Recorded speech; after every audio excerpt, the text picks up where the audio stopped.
तो दोस्तों हमने अब तक चंबल नदी पर हम बात कर रहे थे, जिसमें हमने चूलिया जलप्रपात के बारे में पढ़ा था। ये भैंसरोडगढ़ चित्तौड़गढ़ में स्थित है। उसके बाद हम आगे बढ़ेंगे। चंबल का प्रभाव क्षेत्र जो है वो मध्य प्रदेश से राजस्थान और उसके बाद यूपी उत्तर प्रदेश में और फिर यमुना में ये मिल जाती है। तो राजस्थान में ये चित्तौड़गढ़ से कोटा, बूंदी, सवाई माधोपुर, करौली और धौलपुर में बहती है। चंबल सर्वप्रथम राजस्थान में जो प्रवेश करती है वो चौरासीगढ़ चित्तौड़गढ़ में। उसके बाद उसके साथ ही चंबल नदी राजस्थान के कितने जिलों में बहती है, ये प्रश्न कहीं पूछ लिया जाता है। तो 6 जिलों में बहती है चंबल परियोजना। राजस्थान और मध्य प्रदेश की संयुक्त परियोजना है चंबल परियोजना, जिसमें दोनों के क्रमश 50-50% हिस्सेदारी है। यानी राजस्थान और मध्य प्रदेश की हिस्सेदारी जो है वो 50-50% है। इस परियोजना के तहत चंबल नदी पर उद्गम से संगम मुहाने की ओर जाने पर क्रमश निम्न 4 बांधों का निर्माण किया गया है। पहला बांध है गांधी सागर बांध, जो कि मध्य प्रदेश में मंदसौर में स्थित है। चंबल नदी का सबसे बड़ा बांध है ये। निर्माण प्रथम चरण में हुआ था 1960 में।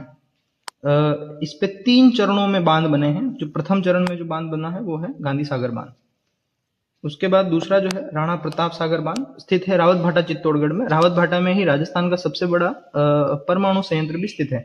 राजस्थान में चंबल नदी का सबसे बड़ा बांध, राजस्थान में चंबल नदी पर जो सबसे बड़ा बांध है वो है आपका राणा प्रताप सागर। ये इंपॉर्टेंट है कि जल भराव क्षमता की दृष्टि से राजस्थान का सबसे बड़ा बांध है राणा प्रताप सागर बांध। इसका निर्माण जो हुआ है वो द्वितीय चरण में हुआ है। यानी कि प्रथम चरण में जो गांधी सागर बना है, उसके बाद द्वितीय चरण में बनता है आपका राणा प्रताप सागर बांध, जो 1970 में बना है। उसके बाद जवाहर सागर बांध जो स्थित है बोरावास कोटा में। यह एक पिकअप बांध है। निर्माण तृतीय चरण में 1972 में हुआ है। तीसरे चरण में बनता है आपका जवाहर सागर बांध 1972 में। उसके बाद एक बांध और है, कोटा में ही है, कोटा बेराज स्थित है कोटा में। इसके निर्माण का मुख्य उद्देश्य सिंचाई जल उपलब्ध कराना था। निर्माण प्रथम चरण में होता है। यानी कि कोटा बेराज और आपका जो गांधी सागर बांध है, ये दोनों प्रथम चरण में बने हैं। राणा प्रताप सागर दूसरे चरण में और जवाहर सागर बांध तीसरे चरण में बनता है। चंबल की कुछ मुख्य सहायक नदियां हैं बनास, मेच, बामनी, काली सिंध, पार्वती और सीप।